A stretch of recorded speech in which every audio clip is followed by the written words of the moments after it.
বন্ধুরা, আমরা যখনই ইনভেস্ট করি মানে ব্যাংক কিংবা পোস্ট অফিসে আমরা যখন কোনো সেভিং অ্যাকাউন্ট বা রেকারিং ডিপোজিট স্কিম বা ফিক্সড ডিপোজিট স্কিমে ইনভেস্ট করে থাকি বা পোস্ট অফিসের অন্যান্য স্কিমে যে কোনো স্কিমে আমরা ইনভেস্ট করে থাকি, সেখান থেকে কিন্তু আমরা ইন্টারেস্ট আর্ন করি।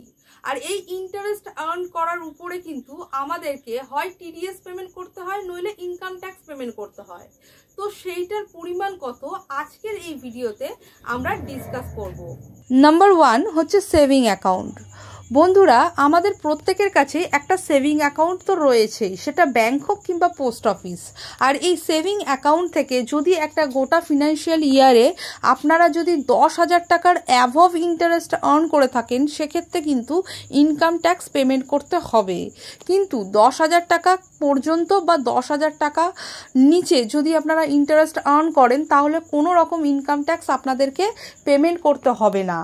আর এই যে 10,000 টাকার অ্যাভভ যে ইন্টারেস্ট আর্ন করছেন, সেটা যখন আইটিআর ফাইল করবেন তখন ইনকাম ফ্রম আদার সোর্সের জায়গায় আপনাকে সেই ইন্টারেস্টটা শো করতে হবে এবং তারপরে ইনকাম ট্যাক্সের যে পার্সেন্টেজ হবে সেই অনুযায়ী আমাদেরকে কিন্তু ইনকাম ট্যাক্স পেমেন্ট করতে হবে।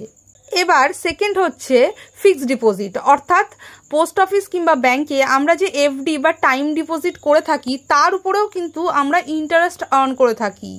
তো একটা গোটা ফিনান্সিয়াল ইয়ারে যদি কোনো জেনারেল সিটিজেন আপ টু 40,000 টাকা পর্যন্ত এবং সিনিয়র সিটিজেন যদি আপ টু 50,000 টাকা পর্যন্ত ইন্টারেস্ট আর্ন করে, তাহলে কোনো রকম কিন্তু টিডিএস কাটা হয় না। কিন্তু কোনো জেনারেল সিটিজেন যদি একটা গোটা ফিনান্সিয়াল ইয়ারে 40,000 টাকার অ্যাভভ ইন্টারেস্ট আর্ন করে এবং সিনিয়র সিটিজেন 50,000 টাকার অ্যাভভ ইন্টারেস্ট আর্ন করেন, তাহলে সেক্ষেত্রে ব্যাংক বা পোস্ট অফিসে যেখানে আপনারা এফডি করিয়েছেন সেখানে 10% টিডিএস কিন্তু সেই ইন্টারেস্ট থেকে কেটে নেওয়া হবে। এবং যখন আইটিআর ফাইল করবেন তখন কিন্তু এই টিডিএসটা অ্যাডজাস্ট হয়ে যাবে। এখানে একটা কথা বলে রাখি, অনেকেই কিন্তু আমরা আইটিআর ফাইল করি না। তো যারা আইটিআর ফাইলের আওতায় পড়েন না, তাদেরও যদি 40,000 টাকা ক্রস করে বা 50,000 টাকা ক্রস করে ইন্টারেস্ট কেটে নেওয়া হয়, সেক্ষেত্রে কিন্তু তারা এফডি ওপেন করার সময় অতি অবশ্যই 15G for general public, 15H for senior সিটিজেনদের এই ফর্ম দুটো ফিল আপ করে ডিপোজিট করবেন। তাহলে কোনো রকম টিডিএস কিন্তু আপনাদের কাটা হবে না যদি আপনারা আইটিআর ফাইল না করে থাকেন। আর যারা আইটিআর ফাইল করে থাকেন তারা আইটিআর ফাইল করার সময় তাদের এই টিডিএসটা অ্যাডজাস্ট হয়ে যাবে। এবার নাম্বার 3 হচ্ছে রেকারিং ডিপোজিট বা আরডি। আমরা ব্যাংক বা পোস্ট অফিসে এই রেকারিং ডিপোজিট ওপেন করে থাকি এবং সেখান থেকে কিন্তু আমরা ইন্টারেস্ট আর্ন করি। এই ইন্টারেস্টের উপরে কোনো রকম টিডিএস কিন্তু কাটা হয় না, তবে এই ইন্টারেস্টটা কিন্তু ট্যাক্সেবল। অর্থাৎ ইন্টারেস্টটা হচ্ছে যখন আপনারা আইটিআর ফাইল করবেন তখন ওটা কিন্তু আপনার ইনকাম বলে গণ্য হবে, সেই জন্য সেটাকে আপনার ইনকাম ফ্রম আদার সোর্সে দেখাতে হবে এবং ইনকাম ট্যাক্স অনুযায়ী যে পার্সেন্টেজটা দাঁড়াবে আপনার ট্যাক্স হিসেবে, সেটা তখন আপনাকে পেমেন্ট করতে হবে। এবার চলে আসি পোস্ট অফিসের স্কিম কেভিপি অর্থাৎ কিষাণ বিকাশ পত্র, ন্যাশনাল সেভিং সার্টিফিকেট অর্থাৎ এনএসসি এবং সিনিয়র সিটিজেন সেভিং স্কিম অর্থাৎ এসসিএসএস স্কিম।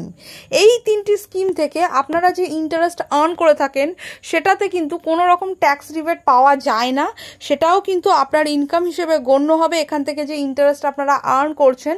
এবং যখন আইটিআর ফাইল করবেন তখন ইনকাম ফ্রম আদার সোর্সে আপনাকে অ্যাজ আ ইনকাম হিসেবে এটাকে শো করতে হবে এবং সেটা আগের মতোই, যেটা মানে আপনার ইনকাম ট্যাক্সের যে পার্সেন্টেজটা হবে তখন সেটা আপনাকে পে করতে হবে। বন্ধুরা, এতক্ষণ তো আমরা সেই সমস্ত স্কিমগুলোর নাম বললাম যেখান থেকে আমরা ইন্টারেস্ট আর্ন করলে হয় টিডিএস পেমেন্ট করতে হচ্ছে কিংবা আমাদেরকে ইনকাম ট্যাক্স পোর্টালে সেটার ট্যাক্স পেমেন্ট করতে হচ্ছে। এবার চলে আসি আরও দুটো এমন স্কিম নিয়ে যেখানে কিন্তু আমাদের কোনো রকম ট্যাক্স পেমেন্টও করতে হয় না এবং কোনো রকম টিডিএসও সেই স্কিম থেকে কাটা হয় না। অর্থাৎ এখানে ট্রিপল ই এর বেনিফিট পাওয়া যায়। আর ট্রিপল ই মিনস হচ্ছে এক্সেম্পট এক্সেম্পট এক্সেম্পট। আর সেই দুটো স্কিমের নাম হচ্ছে পিপিএফ অর্থাৎ পাবলিক প্রভিডেন্ট ফান্ড এবং এসএসওয়াই স্কিম অর্থাৎ সুকন্যা সমৃদ্ধি যোজনা স্কিম। এই দুটো স্কিম থেকে কিন্তু কোনো রকম ট্যাক্স আপনাকে পে করতে হয় না এবং এখানে কোনো রকম টিডিএসও কাটা হয় না। আই হোপ বন্ধুরা ভিডিওটি ইনফরমেটিভ লেগেছে আপনাদেরকে। যদি ভিডিওটি ভালো লাগে লাইক শেয়ার সাবস্ক্রাইব করতে ভুলবেন না। Thank you for watching.